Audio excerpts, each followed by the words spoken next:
Hey there, welcome back to the Connected Realms podcast. Thanks for joining. Today, we're going to talk about something really disturbing and quite sinister. So, you know how farmers for decades have been finding their cattle mysteriously strewn about, dead, drained of all their blood, their organs are missing, seemingly cut off with laser precision, and nobody knows who's doing this or even how it's done because it's so advanced? Well, it turns out that same thing is happening to humans. And almost nobody knows about it. So the big question is, who's doing this? Is this little green aliens? Is this our government? Is it something even more sinister than that? We got to talk about it. So let's go.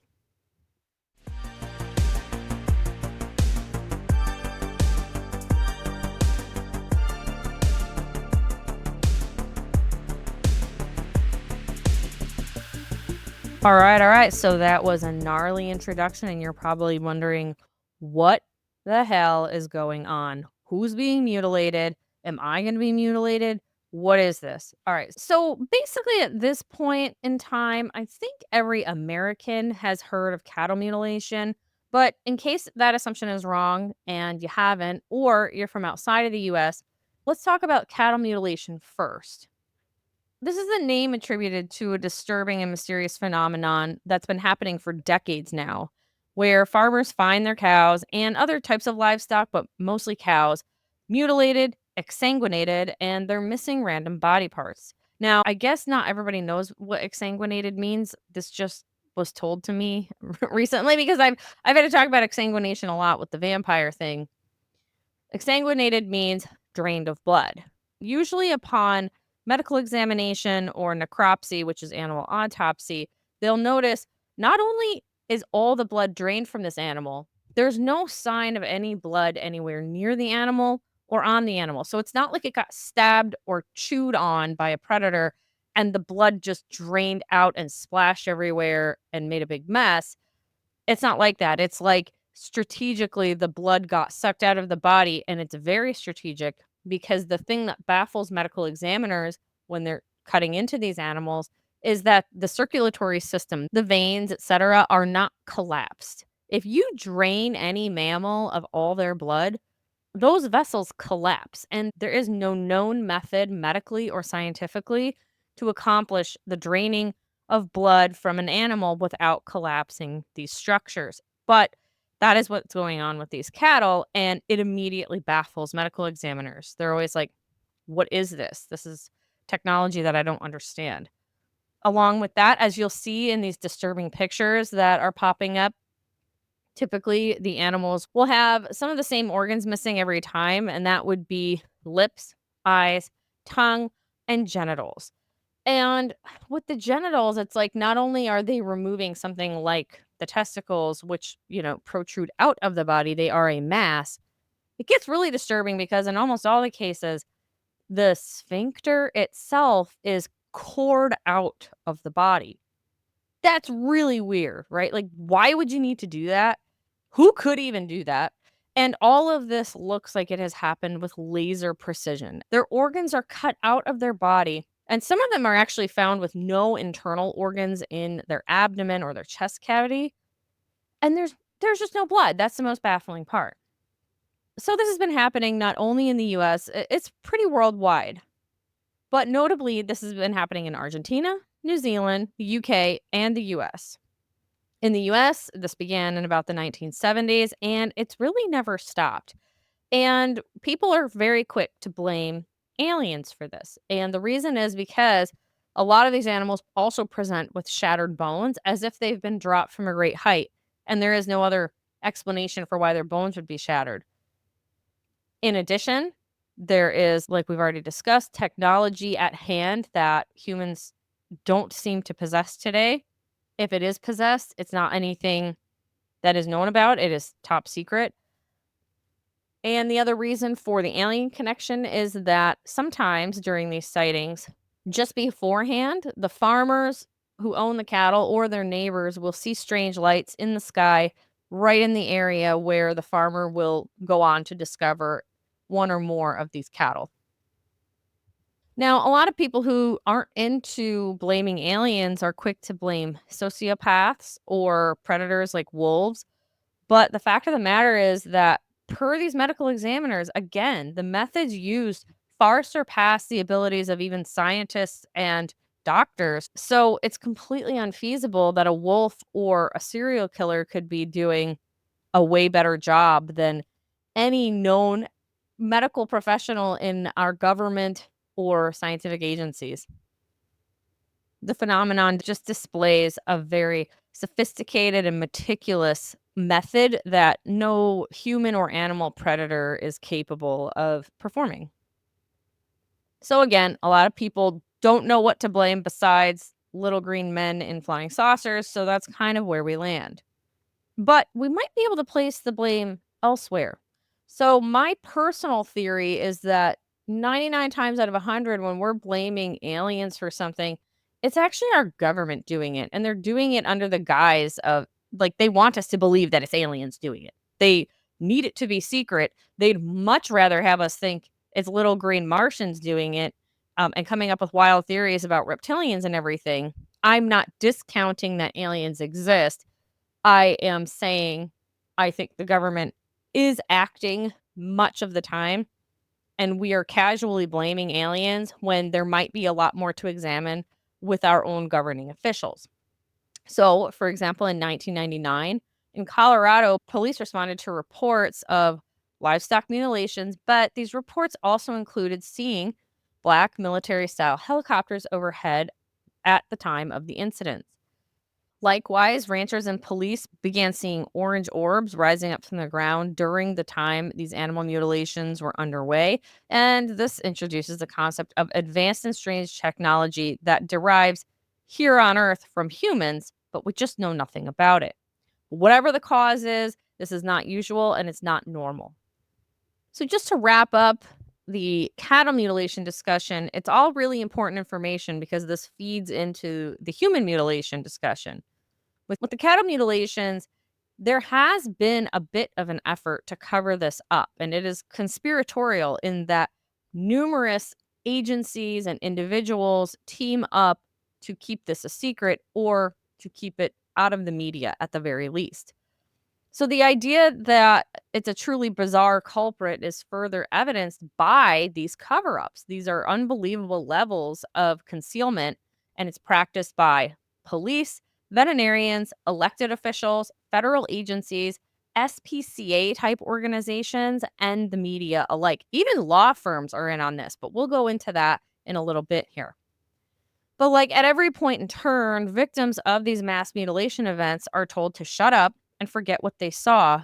And look, that's an incredible demand to make of someone who just lost tens of thousands of dollars in cattle, never mind the emotional trauma of finding their livestock in this state. A cow is very expensive to lose and to replace. And many of these farmers endure dozens and dozens of these, and it stands to absolutely ruin their livelihood. So to have all these officials come at you and say, shut up about it, it's more than a slap in the face. It's a kick while you're completely down. And it begs the question, what warrants all that secrecy? And so, look, people get fed up. They're like, wait a minute. This is happening. This is so real. I cannot be making this up. This has been verified by medical professionals, police, my neighbors, etc. And I'm losing my entire livelihood. This is wrecking me financially. And now I'm being told, shut up. Well, I'm going to go to court. Somebody has to answer to this. But lawyers are also in on it. Lawyers refuse to represent these victims as clients. In the case of an Irish farming family who was dealing with something like 500 cattle mutilations over maybe a 10-year span, no fewer than 90 law firms turned down their request for representation. And when this family sent some of the animals away for lab testing, they were never informed of the results. So everybody is covering this up and keeping it quiet and keeping it a secret. What on earth would cause such a reaction from every member of society seemingly working in lockstep? That's the question to answer. So, as if all of this with the cattle were not disturbing enough, it actually does get worse. In the 2000s, cattle mutilations morphed into something much more sinister and terrifying, and that is the topic of today's podcast, human mutilations. Human mutilation stories themselves are real difficult to come by, and this is again because of the extreme attempts at coordinated cover ups between all levels of agencies and individuals. But two authors named Dermot Butler and Carl Nally actually did document fully a ton of great information in their book, Circle of Deceit, A Terrifying Alien Agenda in Ireland and Beyond. So we're going to start in Brazil. Now, north of Brazil and Mexico, they have a pretty firm narrative around a cryptid called a chupacabra. Chupacabra means goat sucker, and it's a cryptid that seems to terrorize Mexico and maybe some of the surrounding areas too, killing livestock, specifically goats, but other animals as well. And it's surmised that they even kill humans by sucking their blood out of them until they die. It can be described as looking like anything from a small hairless dog to a humanoid. But down in Brazil, they don't have a chupacabra, they have a chupa chupa, which just means suck, suck.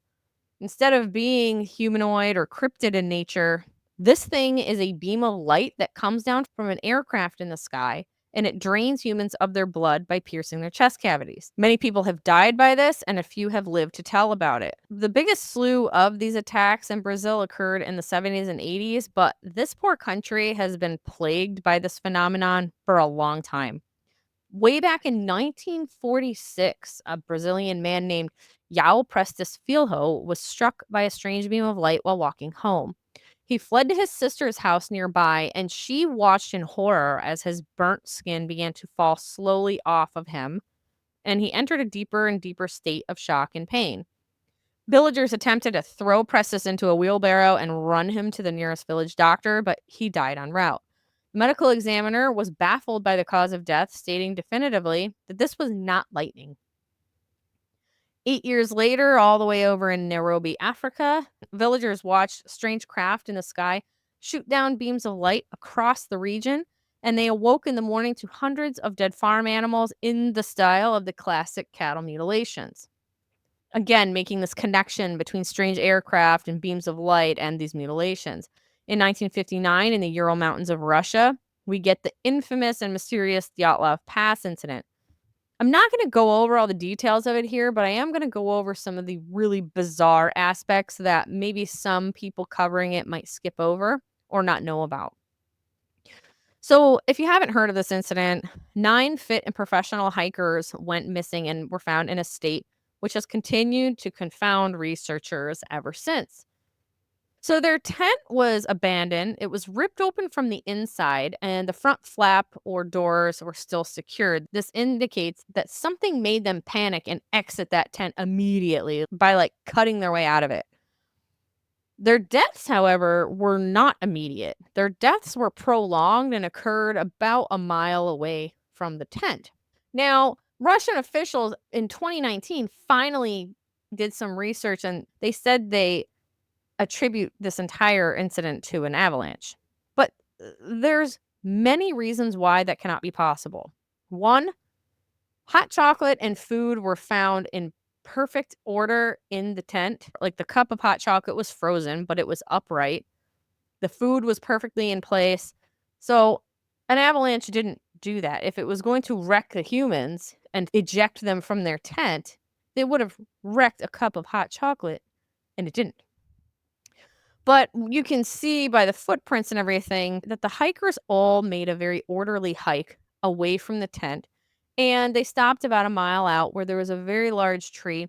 It seems like they spent time climbing that tree, some of them, to perhaps observe their tent, maybe to see if the danger had gone away or not.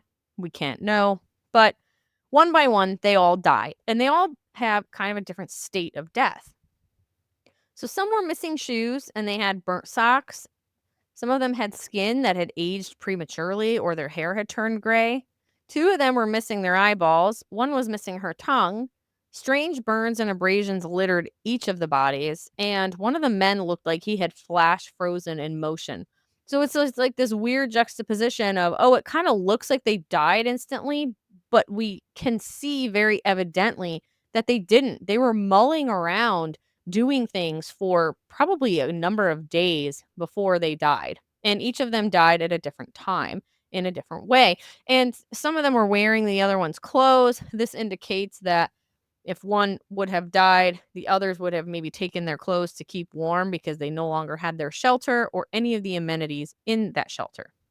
Now, because it was cold, it was really easy for medical examiners to say, oh, they died of hypothermia. But hypothermia is a really good scapegoat for when something truly bizarre happens outside. I've seen it where somebody dies in the middle of summer in America and they'll list the cause of death as hypothermia because it's bizarre and they don't want people digging into it. Russian authorities themselves listed the deaths as, quote, overwhelming forces which the hikers could not overcome. Well, duh. Like, thank you for that grand revelation. But this is just a testament to how secretive the Soviet government was. And they probably still are. I mean, to this day, they remain very tight lipped on what is going on. The only time they broke their silence was to come out in 2019 with this sham theory of an avalanche, which for 1,000 reasons is not possible. An avalanche doesn't adequately explain most of the details of the states in which these bodies or their belongings were found. This is one of the most bizarre missing hiker mysteries in the world, with some mutilation involved, and no adequate explanation has ever been formed. In the 1950s in New Mexico, a U.S. Air Force Sergeant, Jonathan Louette, and his senior officer went looking for spent missile debris, and they briefly separated. But the officer heard Louette screaming and observed him being carried into an unknown flying craft via some sort of cable. So this dude was just lifted up into this unknown craft by a cable. That craft flew away with him inside. The officer goes on to get blamed for the death and called a murderer by the military for what was going on. He could have made up something mundane. He didn't. He told his truly bizarre story at great risk to himself.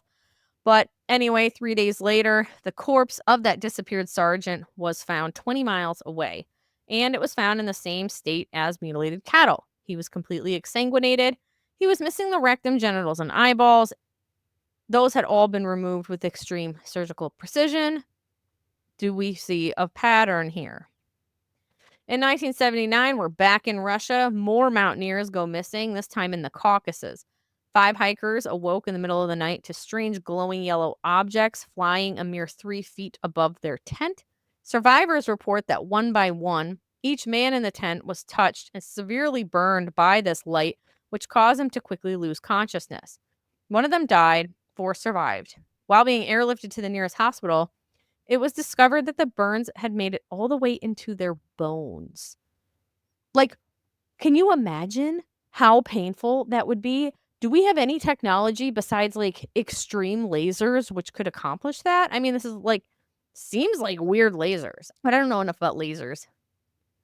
Anyway, also in 1979, but across the globe in Idaho, 2 hunters reported finding the body of a nearly naked man in the middle of nowhere in a wretched state.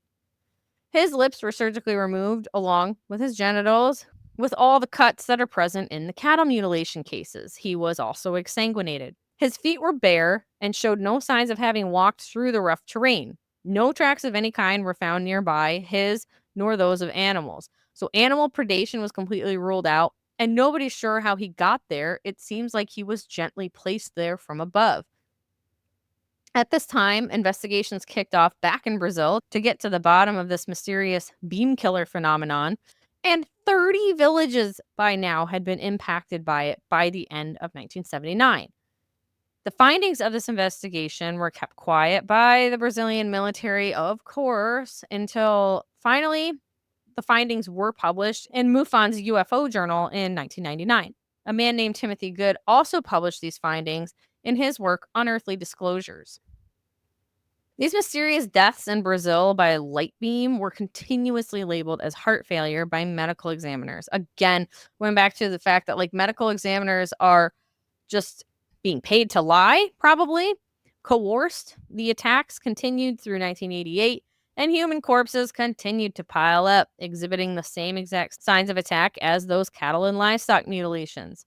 Medical professionals were also perplexed to discover that even after remaining outside for days, these specific corpses never had any signs of rot or decay. In addition, animal scavengers also wanted nothing to do with these. They didn't want to eat these cadavers. That's weird.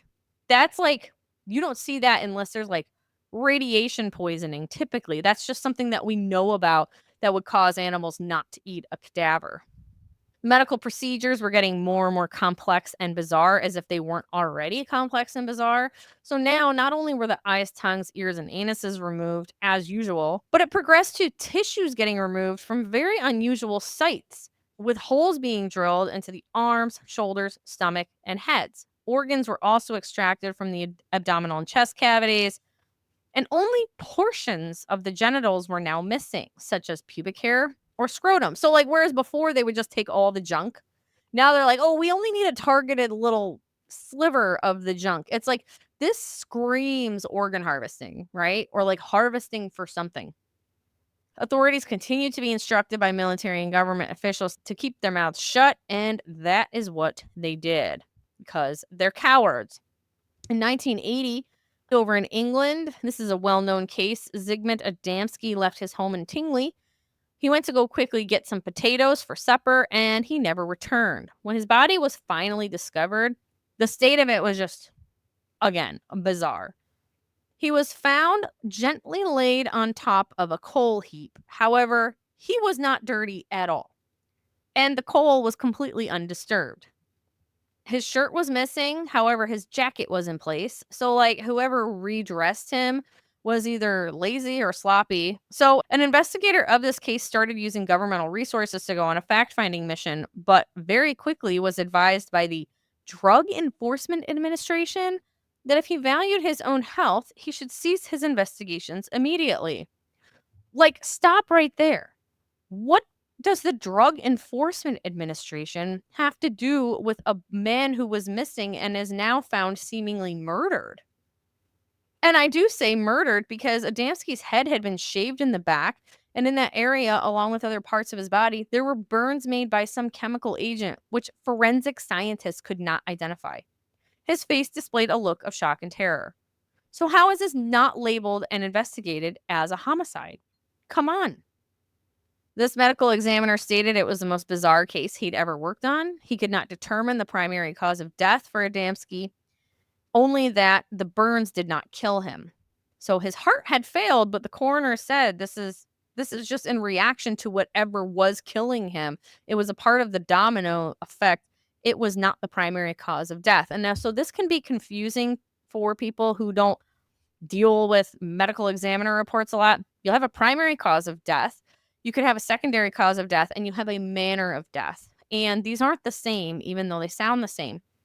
So, an easy example is a heroin addict overdoses, and the primary cause of death could be respiratory failure, and then maybe the secondary cause of death, heart failure. But the manner of death is opiate addiction because that is what caused the respiratory failure and the heart failure, like this domino effect, you see. But this coroner was like, I have no idea what caused this. In 1981, back in Brazil, 5 village hunters were struck by beams of light emanating from bizarre flying aircraft which resembled spinning tires. These men simultaneously had much of the blood sucked from them in the process. Incredibly, one of the men survived, and he had shot his rifle at this craft. He reported that it returned fire, and what he meant by that was not that it returned bullets. It literally returned strange strands of fire directed at his body. One of the other men did die, but it wasn't instantly, and his ordeal was witnessed by another person. That person reported, again, strange lengths of fire shooting out at the victim. He said the victim crumpled instantly to the ground, and his face displayed a look of horror. He suffered for 3 days and finally succumbed to his injuries. So we're seeing tons of patterns here. We're seeing aircraft, beams of light, unknown causes of death, incredibly deep and severe burns all over the body, inside the body, and really inexplicable organ and tissue removal. And on top of all of that, we see a distinct effort by the authorities to hush it up, cover it up, and never talk about it. All right, so this is where it gets even weirder. Over in Wales in 1999, a man reported having met a military official whose job it was to, quote, clean up these specific human mutilation crime scenes. The military official had a NATO logo on his badge. So, part of NATO, the North Atlantic Treaty Organization, upon investigation by a retired police officer named Derek Gough, I believe, Goughh, it was determined that this NATO unit was likely formed in 1983. Cover up and obfuscation continued to ramp up as these facts were slowly discovered and trickled out to the public between the 1980s and the 1990s. So, like, fascinatingly, throughout the 80s and 90s, the public is getting like little bits of information about this insane cover up operation at a military level. And then in 1996, Goff finally secured an interview with a family member of this secretive unit who was undergoing psychological distress at what he had been privy to. So apparently, this NATO guy's team worked in all NATO nations, obviously, and beyond. It was their job to instantly arrive at the site of these human mutilations, preserve the body as is until a separate group of collectors arrived to pick up the corpses, and then their job is done. These quote collectors were an entirely different group of people. Now, while the first group of people who show up and preserve the scene are all from NATO, these collector teams were exclusively American. Okay, so what is going on? The military official giving the interview also produced photos of some of the scenes that he had attended because he wanted to provide proof. He informed Goff that when the local police would show up to investigate, he was instructed to simply shoot the police officers dead if they refused to retreat from the scene as instructed by this shadowy military group. Are you fucking kidding me? That is insane. So imagine you're a police officer. You're showing up to what like could be a murder scene or at least is like a brutal death scene of somebody in your jurisdiction. And you have these weird, unknown, unnamed military men telling you, go away. And if you don't go away, they'll shoot you dead with no question. That's insane. Like, that's nuts. That's crazy. So, this is the level of secrecy, cover up, and power involved. These mutilated corpses were often identified, actually. So, like, it was often known who they were and where they were from, but that was all kept secret. They would remain nothing but unknown missing people with no outward identification to the rest of the known world. The government knows what happened and they know that it's your family member, and you will never be informed of that. My God, how cruel. Anyway, as Goff attempted to proceed to next steps with his investigations, the police he had informed of the matter suddenly fell dead silent, and one of them even disappeared.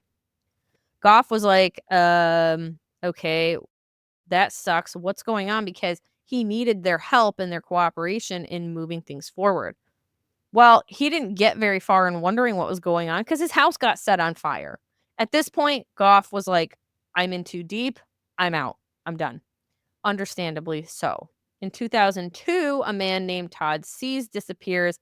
His body is found in an incredibly bizarre state in Northumberland County, Pennsylvania. Todd left that morning on his ATV to look for deer and just never came back, of course. A large search effort quickly went underway, and at first, nothing was found of him except a single boot. And that boot was located 80 feet up in a tree. Bizarre. The next day, his body actually was located, this is going to sound familiar, in an area that had already been searched many times.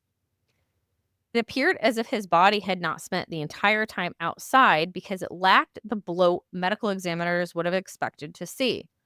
He was almost naked except for his underwear. He had scratches all over his body, and those appeared to have occurred when he entered a thicket, which was his final resting place.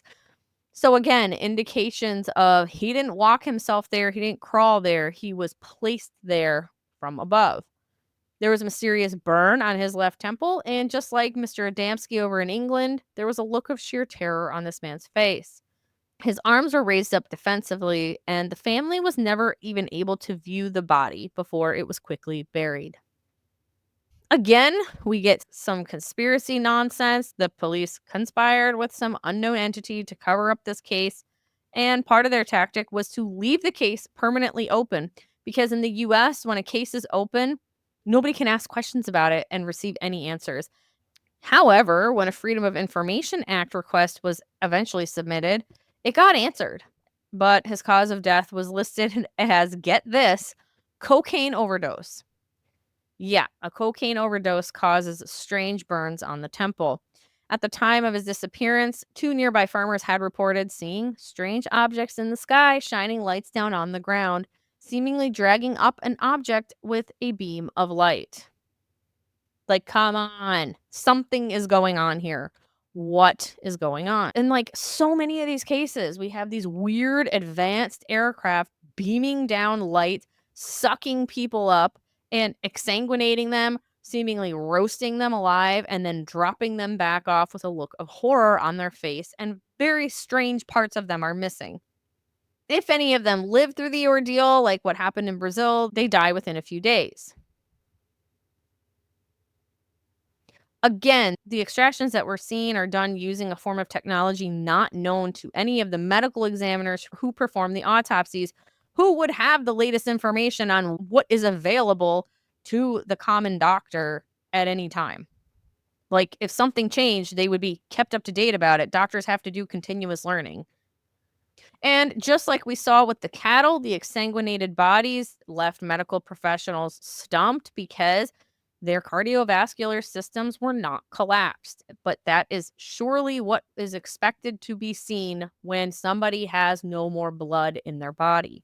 Our governments and militaries seem to not only be aware of these many instances of human mutilation, they seem to be complicit and they seem to be very involved.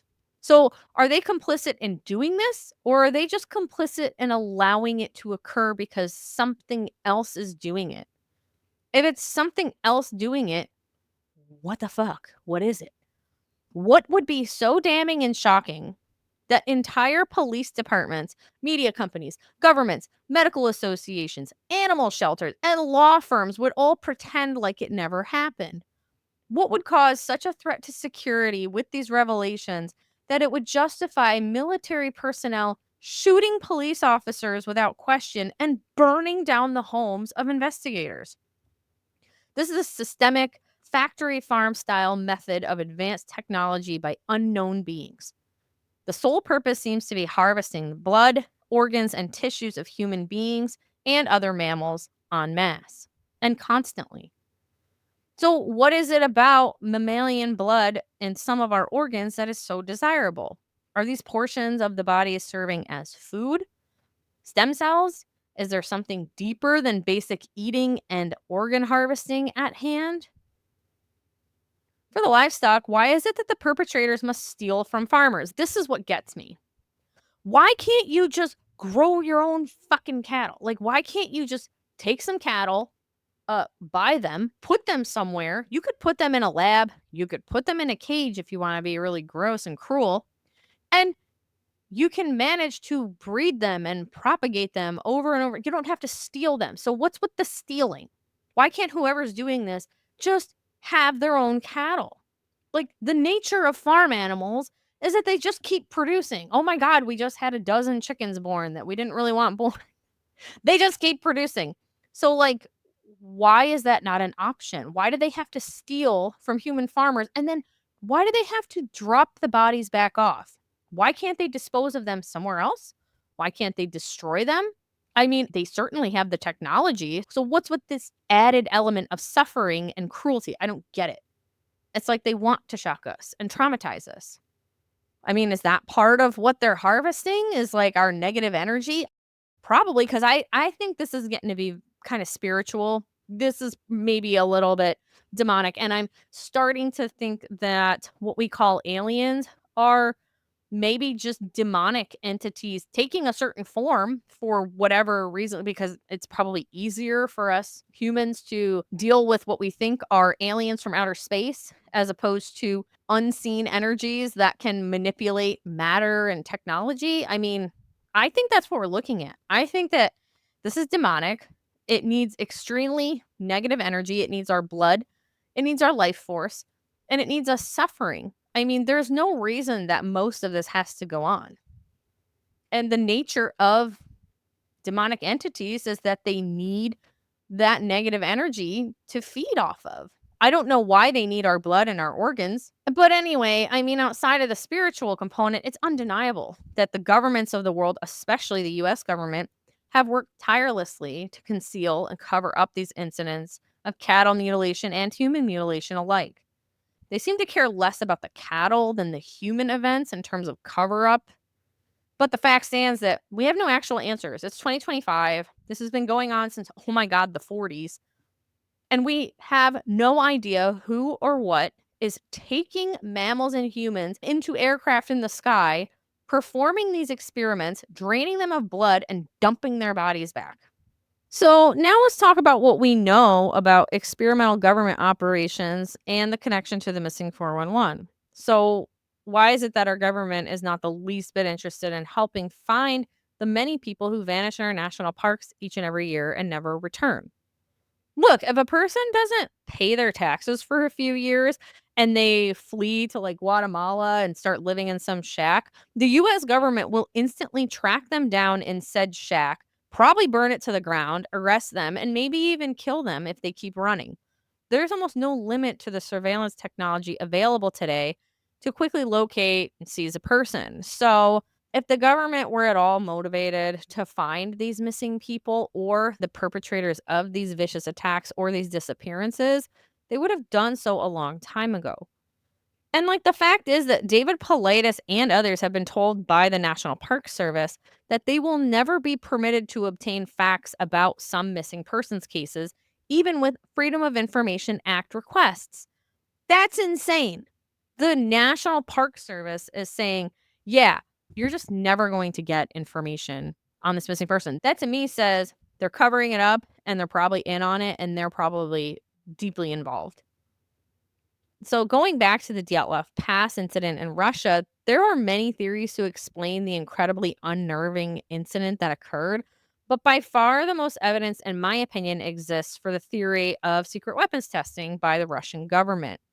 This would explain the bizarre cover up of the incident by the government, the autopsy details, the causes of death, the injuries, and just the wanting to sweep it under the rug entirely and just shut up about it.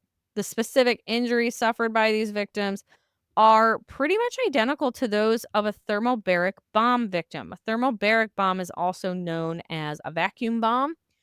It is not the kind of bomb that goes boom and shoots little physical debris out and those shred your body. It's an energy bomb.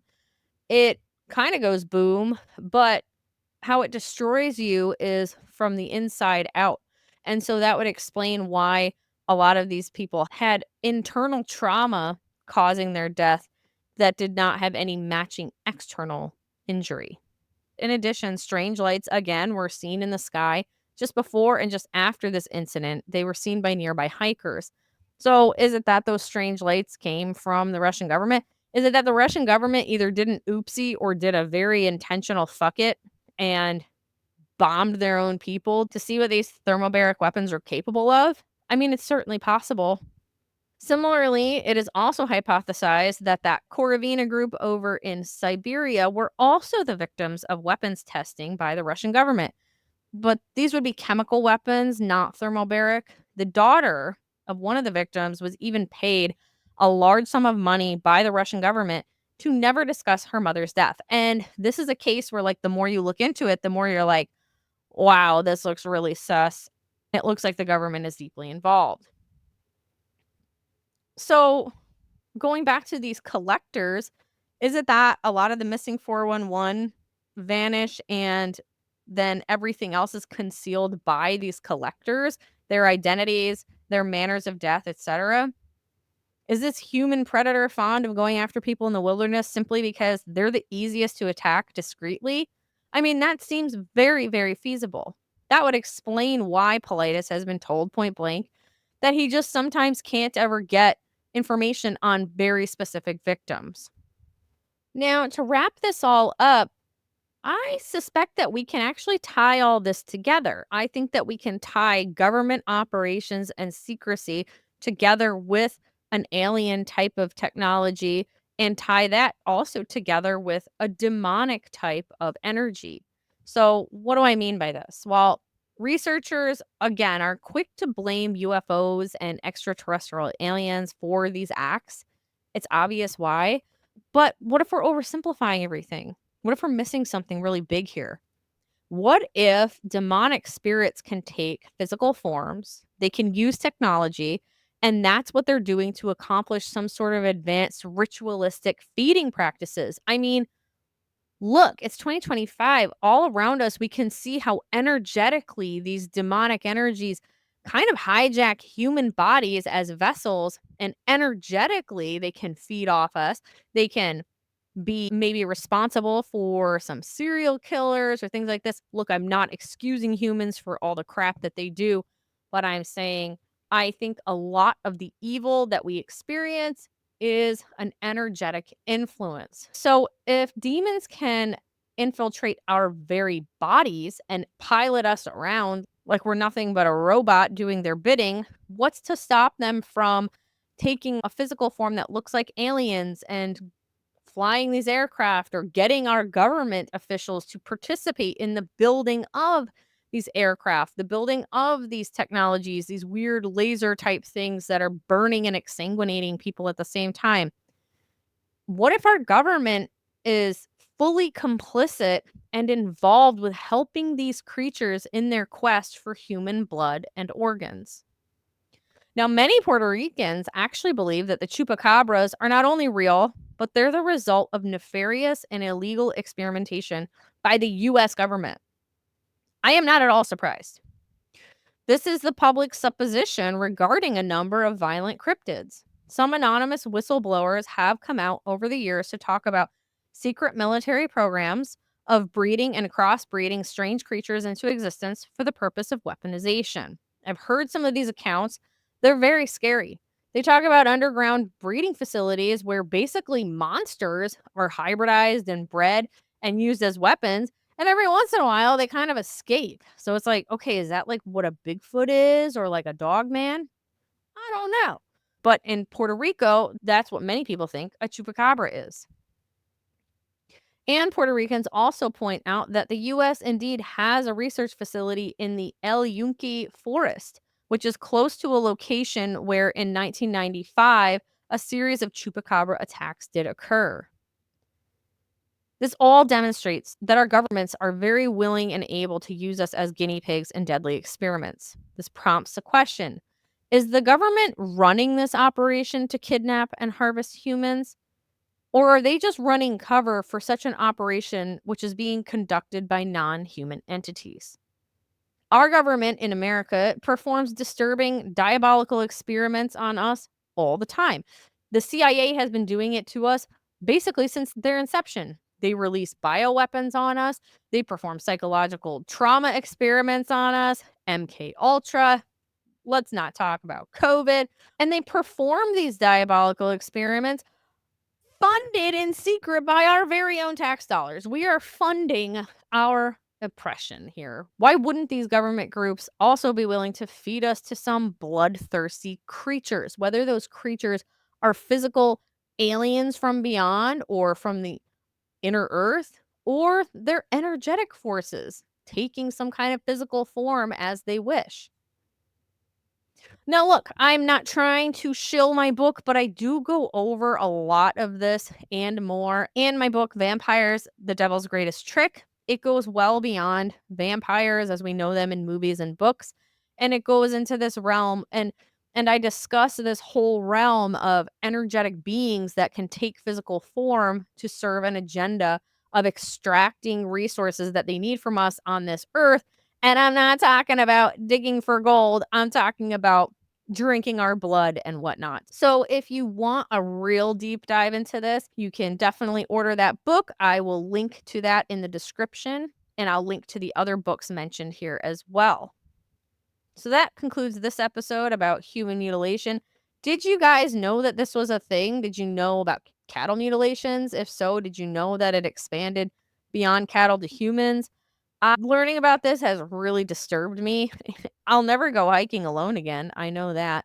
Let me know what you think in the comments. And I am gearing up now to start a really deep dive mini series where I read the apocryphal texts such as books of Enoch, the Book of Giants, etc. I read them alongside the Bible, which I'll be reading for the first time. And I think a lot of interesting stuff's going to come out of that in terms of the truth about our supernatural world as told to us by these ancient texts. I think they are truths that we forgot a long time ago, but they're right there for us to learn about. So I really look forward to going over that in the coming weeks with you guys. Thanks and see you next time.